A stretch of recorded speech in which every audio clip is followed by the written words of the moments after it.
Hi, this is Shelly Physics episode on rotational energy.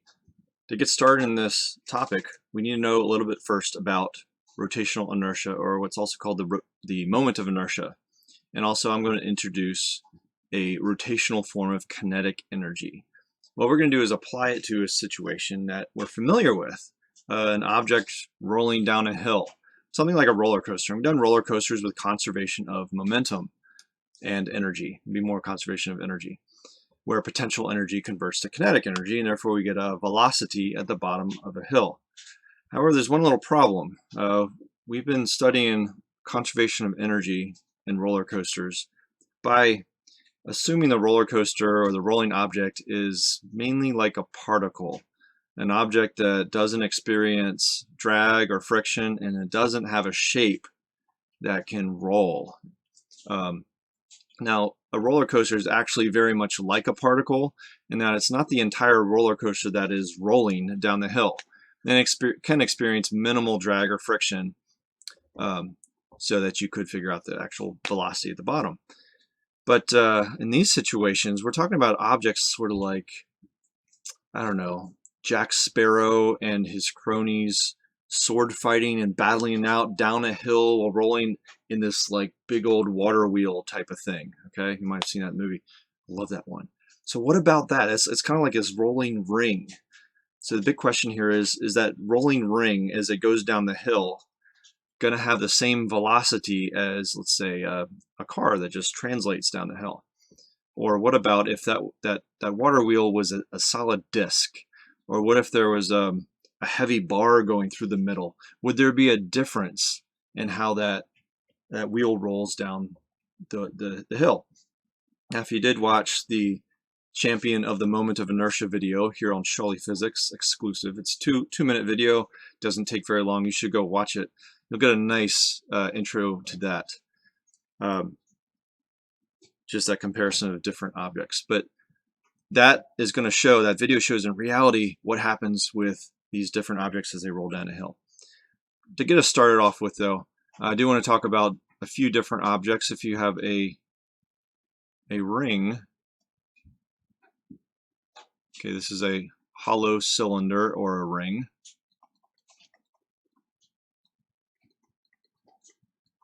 It has a moment of inertia I that relates to its mass and its radius, mr squared, mass of the ring times radius squared. Just mr squared, that's it. All of its mass is located at r, and that's what gives it this property. All of its mass is at the radius of this ring. Okay? If we've got a solid disk, what's different here is that some of its mass is distributed toward the center, some of it's kind of in the middle, and some of it's out towards the edge. Not all of its mass is at the edge. So this is a solid cylinder or a solid disk. And its moment of inertia is only 1/2 mr squared. So it still has that same m and r squared property, but because some of its mass, some of its inertia is toward the center, that means it doesn't take much energy to rotate the mass toward the center. Toward the center, as an object rolls, like a mass piece of that matter right here only has to move this far, whereas a piece of that matter farther out would have to move this far in one single rotation. So here we are talking about objects in motion or objects at rest remaining in that state of motion. This is a law of inertia thing going on here. When an object rolls, it not only has to translate side to side, but it also has to move that mass with respect to its center.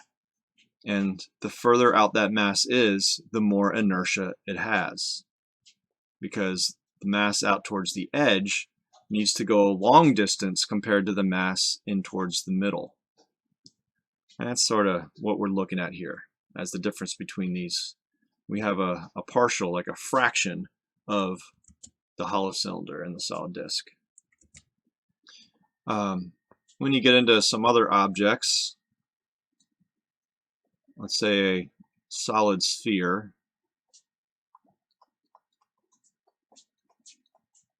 And you might also get sort of a hollow sphere. I'll try to denote this a little bit different in the sketch. They're going to look a little bit different than the disk or the cylinder. Okay, the I for the solid sphere is 2/5 mr squared, and for the hollow sphere, 2/3. Again, 2/3 is greater than 2/5, showing that more of that hollow sphere's matter is out towards the outside, away from the center. Now, if you're trying to get it more of a feel it in your bones kind of idea here, if you ever pushed a heavy door open, the more massive the door, the more difficult it is to rotate. The more that matter is away from the center of rotation, the harder it is to rotate. Okay, or if you've held up a baseball bat, all right, if you try to twist it from its handle, it's kind of difficult to rotate. It's part of the challenge in batting in baseball is rotating quickly in order to hit the ball. But if you turn that bat around and hold it by the large part of the bat, softball, baseball bats, they both have this large part at the end and a small narrow handle. If you hold it by the large part, the heavy part, it's a lot easier to rotate. It's not a great idea to bat that way because it's not made for that, and it'll probably like really vibrate that bat if you actually hit a ball on the handle. But it's a lot easier to rotate when you hold it by the end of the bat compared to the handle, because more of that matter is toward the center rather than further away. It makes it harder to rotate. Also, speaking of Pirates of the Caribbean, Will, at the beginning of the first movie, is a blacksmith's apprentice, and he has produced this sword. The tang is almost full with the blade, is what he says. And the handle of a sword is where you hold a sword, because it's a lot easier to rotate and move that sword when you hold its heavier part.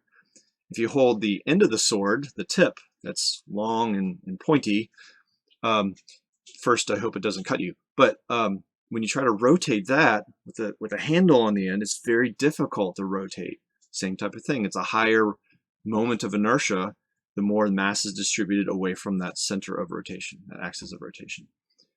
So speaking of the last couple of moments of inertia of objects we're going to look at, so if we do have something like a bar with its axis through the center, so that it might spin like this, this has a moment of inertia, bar or rod, of 1/12 ml squared, where L is the length of that bar.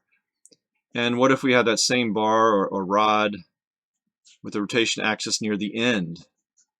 Okay, there's the end right there. Okay, for this one, about the end, we'd have a 1/3 ml squared. Here, 1/3 is greater than 1/12. We're seeing that more of that length is distributed away from the axis. On this one, only half the length is distributed away from the axis. And there's actually a little aspect we'll learn in a later unit here, because this length dimension is squared. The further out the mass is distributed from the axis, it's a squared relationship, a quadratic relationship there. Because L is squared, think about only half this length is distributed away from the center, and half of L squared is 1/4. 1/3 is 1/4. Excuse me, let me say that around. 1/12 is 1/4 of 1/3. This one has the full length L out from the center. This one only has half that length L. So if we apply that L halves to the square value here, only having half that length would also decrease the moment of inertia of the bar. So these are actually both the same bar. It just depends on where you're rotating the system. And the final one we might look at here is, let's say, a door. Say a board here. Here's the rotation axis. And if we have the dimensions, we'll use A and B. The moment of inertia of this door, this plank, we'll say door because that's what it's most like, is just 1/3 m(a) squared. And notice the B dimension doesn't matter. It's all about how the mass is distributed in this direction away from that axis of rotation. That's where it matters. Okay. Actually, if you take this door and you kind of squish it down to a line, it becomes a bar of length A. And look, a bar of length A and a door of width A both have the same exact form of their moments of inertia, 1/3. All right, so this could, in essence, be a door here that we stretch out to produce. All right, so those length dimensions and the A dimension both correspond. All right, so there they are. I'm going to keep that slide. We're going to come back to it. All right, let's talk about some energy now. Here's our scenario. We're looking for, use a solid disk here.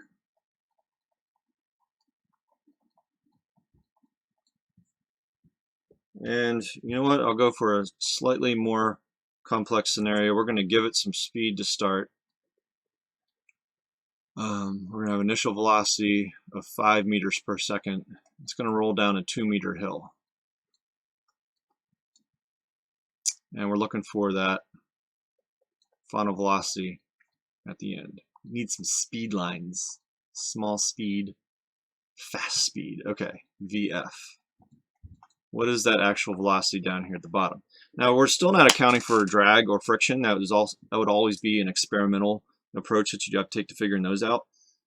But we just got the initial velocity 5, no drag or friction, but this is a rolling solid disk.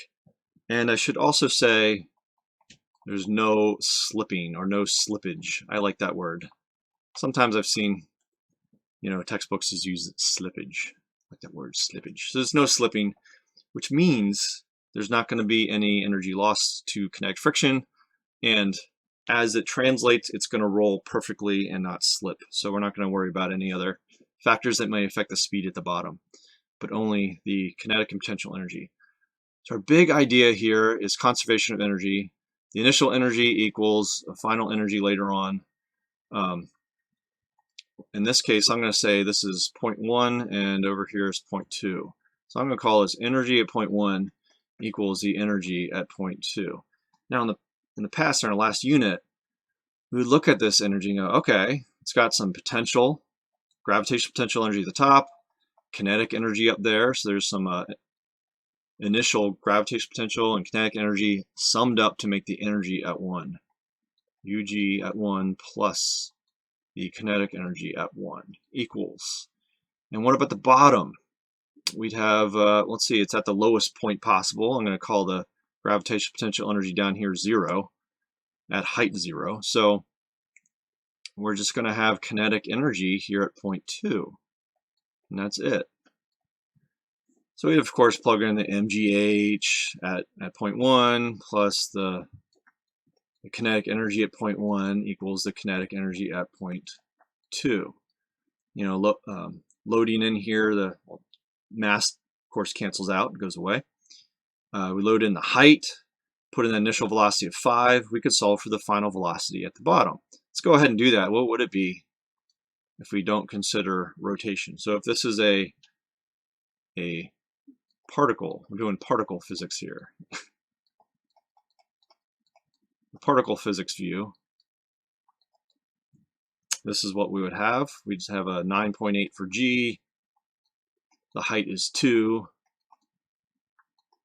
Of course, the masses cancel out here. So this isn't actually this is not the potential energy. We'd have to multiply by mass to get potential energy. This is not the kinetic energy. We'd have to multiply by mass to get the kinetic energy. But in terms of the algebra, we were just solving for V2. So the amounts of energy don't actually matter to me. 19.6 plus 12.5. 5 squared is 25, and half of that is 12.5. We're going to have to multiply that sum by 2 and take the square root of all that. I would get in particle physics land, in our last unit, let's see what we'd have. We have an 8.012. I'm just going to say a flat out 8 meters per second in particle physics land. Now, what about rotation? You see, think about a fan, like a ceiling fan. It takes energy to rotate that system. It takes electrical energy to rotate it. Now imagine that fan were also, as it was spinning, it was rolling and translating down a hill. That's what we have here. We've got a solid disk with its center of mass, the solid disk not only has a center of mass translating down the hill to where it's moving with its velocity, but we also now have, because there's no slippage, it's going to be rotating as well. And that means it's going to be rotating even faster down here at the bottom of the hill. It takes energy to rotate. It also takes energy to translate. So what do you suppose would be the kinetic energy form for rotation? Well, we have the kinetic energy form for translation is 1/2 mv squared. And by the way, is this m a gravitational mass or an inertial mass? It is definitely an inertial mass. It has nothing to do with gravity. It has to deal with motion. It's moving that mass with a velocity. So the energy of this is in the center of mass of this system, of this rolling object here. All right, this is the inertia. So what about rotation? Guess what? It's not going to look much different. If you do out the whole work done in rotating and rotating an object, you're going to get work equals change in rotational kinetic energy. Instead of mass, we're going to end up with moment of inertia. So that's where the shape of the object comes into this scenario. And instead of a translational velocity, we're going to have an angular velocity. And that's the translation between translational motion and rotational motion. It translates from m to I and v to omega. All right. Now the big question I think we're going to answer later on is, how do these compare? We're going to see.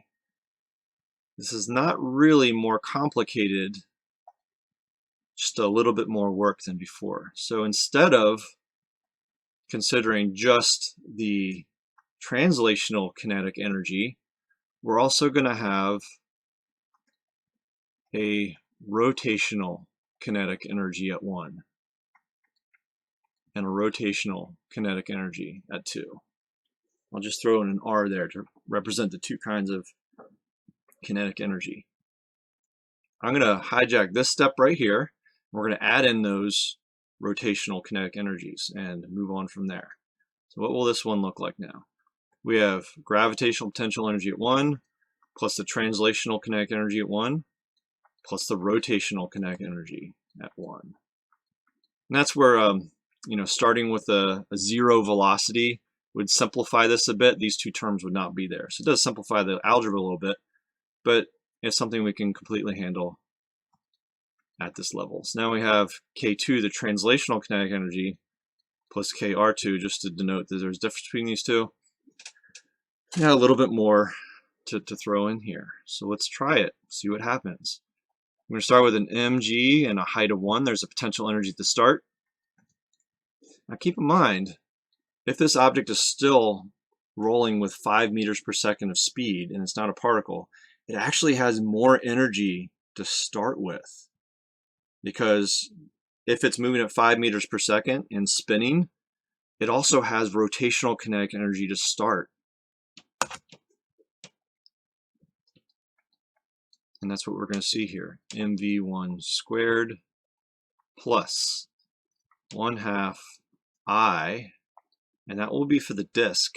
We're going to have to go back to that previous slide and pick up the moment of inertia of the disk, times omega1 squared.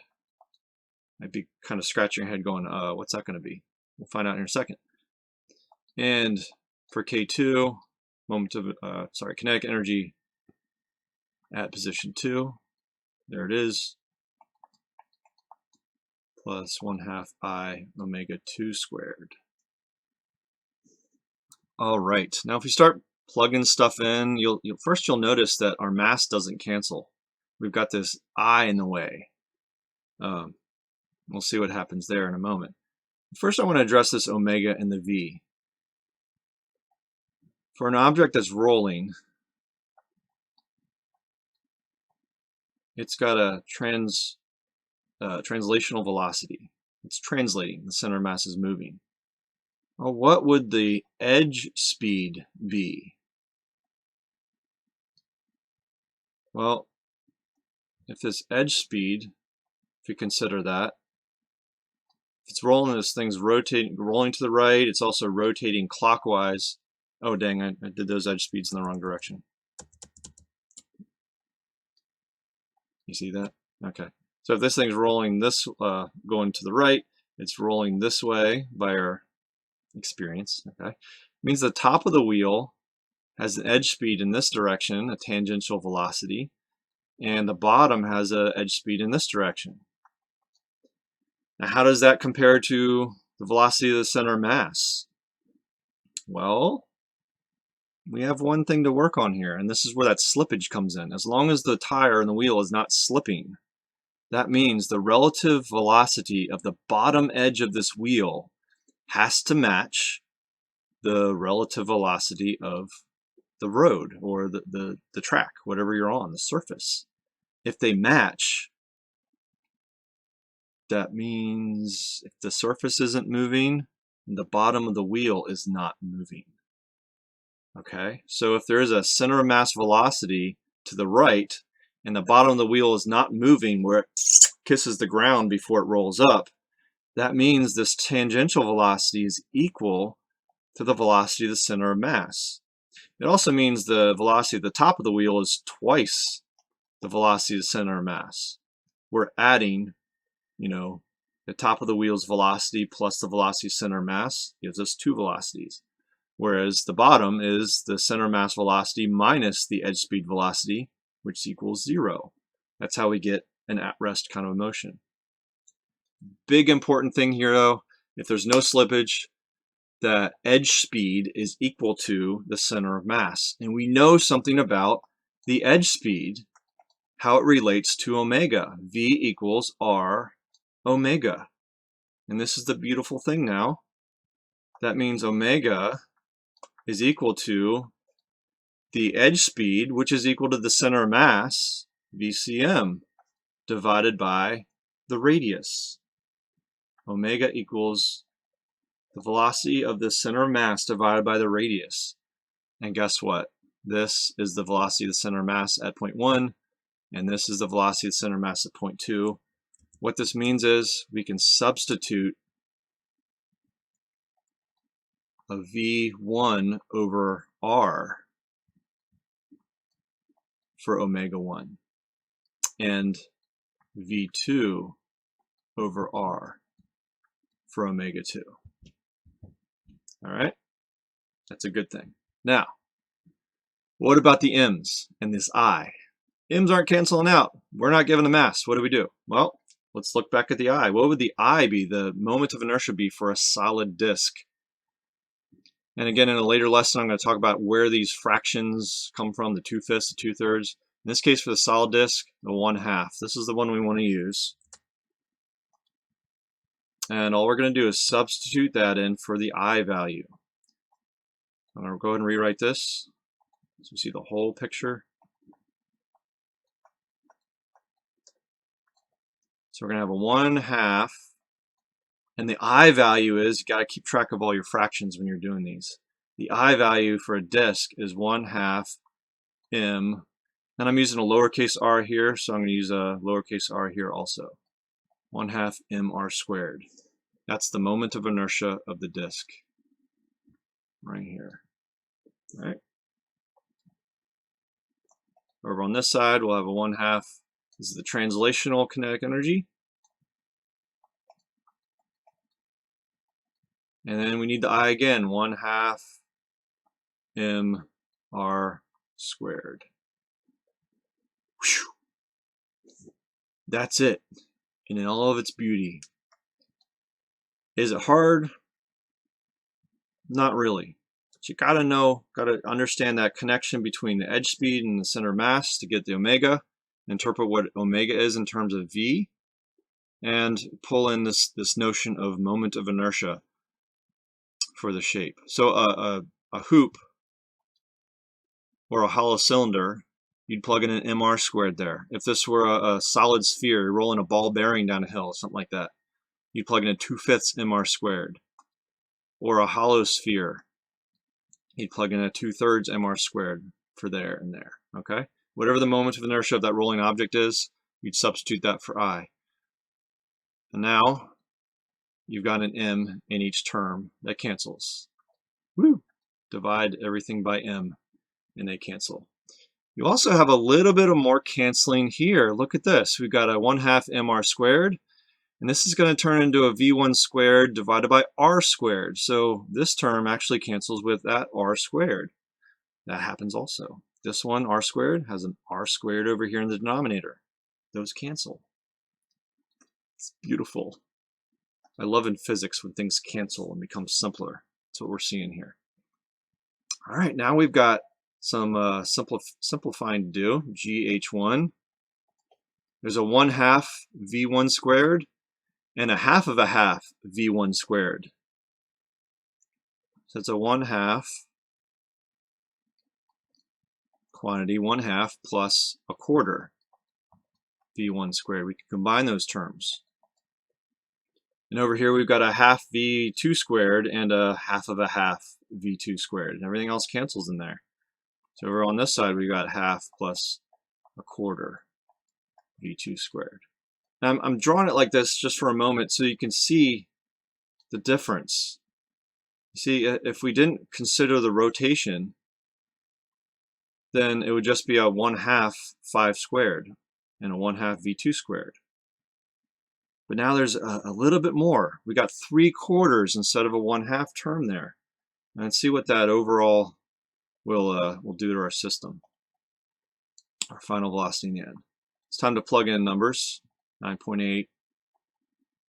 2 meters is the height of the ramp. We're going to have 3/4 times 5 squared equals 3/4 times v2 squared. All right, we've got another 19.6, so the potential energy is starting out the same, but look at this. We have more kinetic energy. This will be 1/2 of 25 plus an extra 1/4 added to that. It'll be 18.75. That's 6 1/4 plus 12 1/2. And over here, 3/4. Look, I changed my format there. And now we're getting, as our non-particle, let's calculate that. 7.15 meters per second.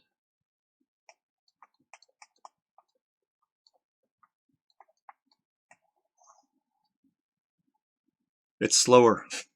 It's not translating as quickly because some of that potential energy was converted to rotational kinetic energy, not just translational kinetic energy. I hope this example is helpful. You should try out the hoop, that hollow cylinder, try out one of those spheres. And if you ever get into a situation where there's a car or a vehicle going down the road that has wheels of significant mass, that means you've got like a translating object plus the translating kinetic energy of 4 wheels plus the rotating kinetic energy of those 4 wheels. You have a lot to add in there. You know, that's as complicated and bloated as I've seen these situations, and you might get one. But all you got to do is keep track of these. I think the hardest part is keeping track of these fractions here, okay, when they get all over the place, and recalling that you can convert omega to V over R. And that's it. That's all we're really adding to this from last unit in this rotational mechanics kind of scenario. So I hope this video is helpful and getting you started.